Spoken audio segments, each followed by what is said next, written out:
di program di Maxtalk. Kali ini kita akan ngobrol-ngobrol lagi bareng Master Al-Ahda. Halo Sobat Trader, halo semuanya. Oke Master, topik kita kali ini kita akan bahas solusi keluar dari locking. Keluar dari locking, siap. Nah, kita udah ngumpulin beberapa pertanyaan-pertanyaan dari Sobat Trader di rumah. Ada kurang lebih 5 pertanyaan. Yang pertama, cara locking yang baik dan faktornya apa saja sih Master? Cara locking yang baik. Kalau misalkan dari locking yang baik itu menurut Al ada baiknya, ada enggaknya. Jadi di sini ada 2 opsi. Yang baiknya itu untuk mengurangi yang namanya tingkat kerugian atau margin call-nya. Tetapi ada kekurangannya juga, yaitu gimana cara melepas lockingannya. Nah, di situ yang jadi permasalahan. Jadi, ketika kita sudah locking, berarti kita juga harus memikirkan yang namanya keluar dari zona locking tersebut.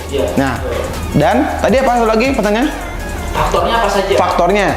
Faktornya itu ketika equity atau ketahanan dana itu sudah tidak kuat untuk menahan yang namanya floatingan. Nah, jadi istilahnya sudah urgent.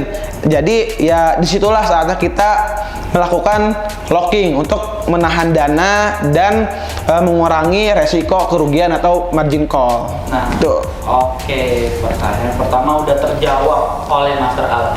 Nah, pertanyaan kedua nih, apakah emosi dapat mempengaruhi cara kita melakukan locking? Kalau memang iya, berikan solusinya gitu Master. Maksudnya mungkin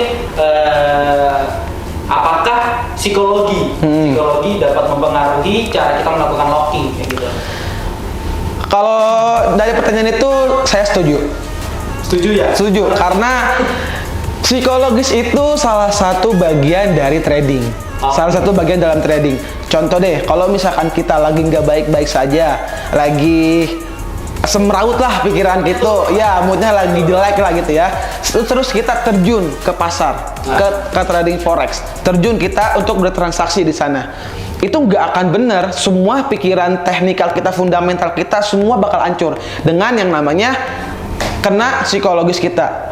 Jadi sebaiknya kalau misalkan psikologis sudah kena, psikologis sudah lagi nggak baik, mending stop dulu tradingnya, mending istirahatin dulu tradingnya, dan freshkan otaknya gitu, biar teknikal dan fundamental itu masuk semua ke otak, dan saatnya kita terjun ke dunia market gitu. Iya, dari tepat sasaran. Nah, jadi kalau misalkan kena psikologis pun ngaruh terhadap lockingan. Misalkan deh, contoh, equity saya nih tinggal segini nih, apa saya locking aja ya?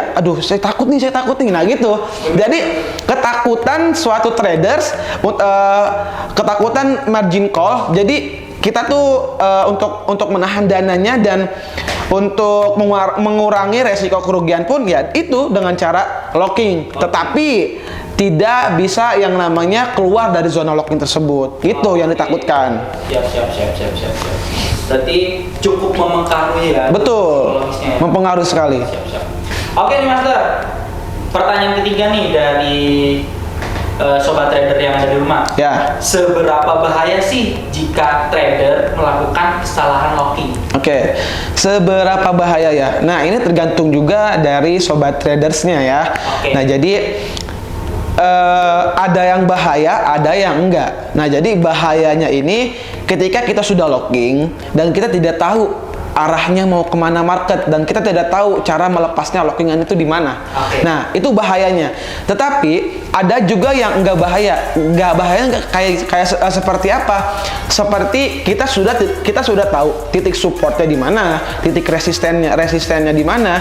Jadi kita tahu untuk melepas yang namanya lockingan tersebut. Misalkan kita ada buy dan sell, dan ternyata wah ini ada resisten nih, lepas buy-nya untuk menambah equity, nanti yang sell-nya untuk menambah equity. Wah, ternyata ini ada di support nih. Lepas sell-nya untuk menambah equity. Nah, itulah yang sudah bisa trading, jadi aman-aman aja gitu. Jadi kalau misalkan udah jago teknikal dan jago fundamentalnya, itu aman-aman aja.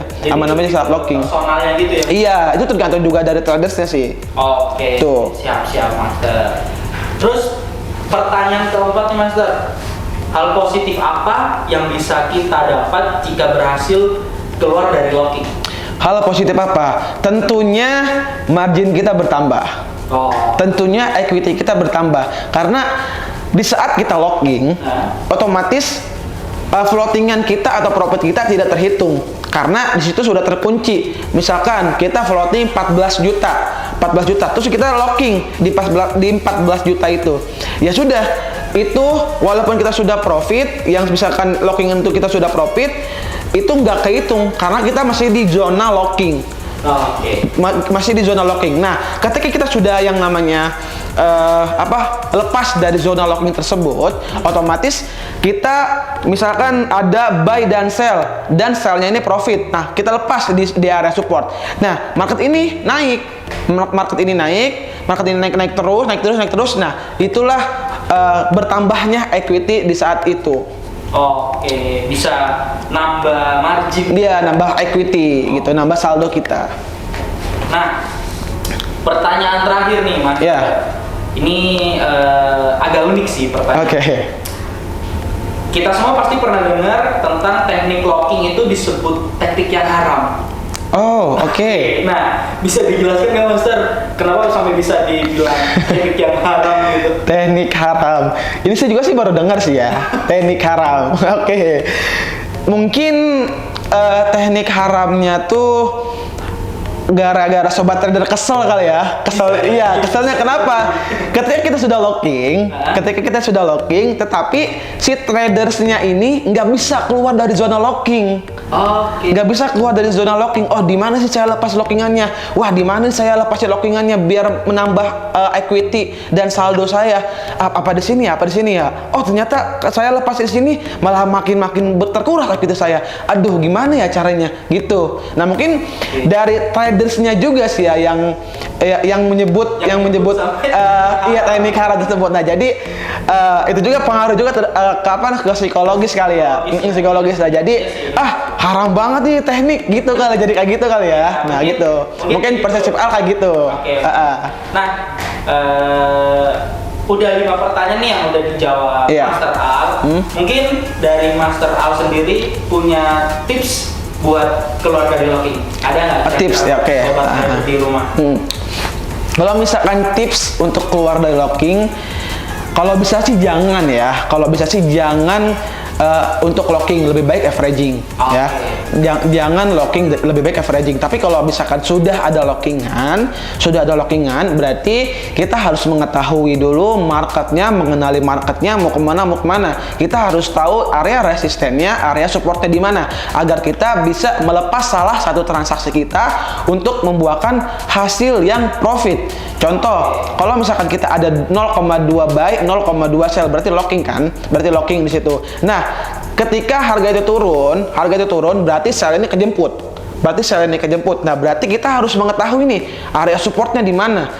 Nah, di saat area support lah kita harus mengambil atau meng-cut dari open position sell tersebut. Nah, ketika harga itu memantul ke atas lagi, berarti disitulah equity kita dan saldo kita bertambah. Nah, gitu. Jadi intinya kita harus mengetahui dulu area support dan resistennya, dan mengenali marketnya, dan mengenali trennya mau kemana.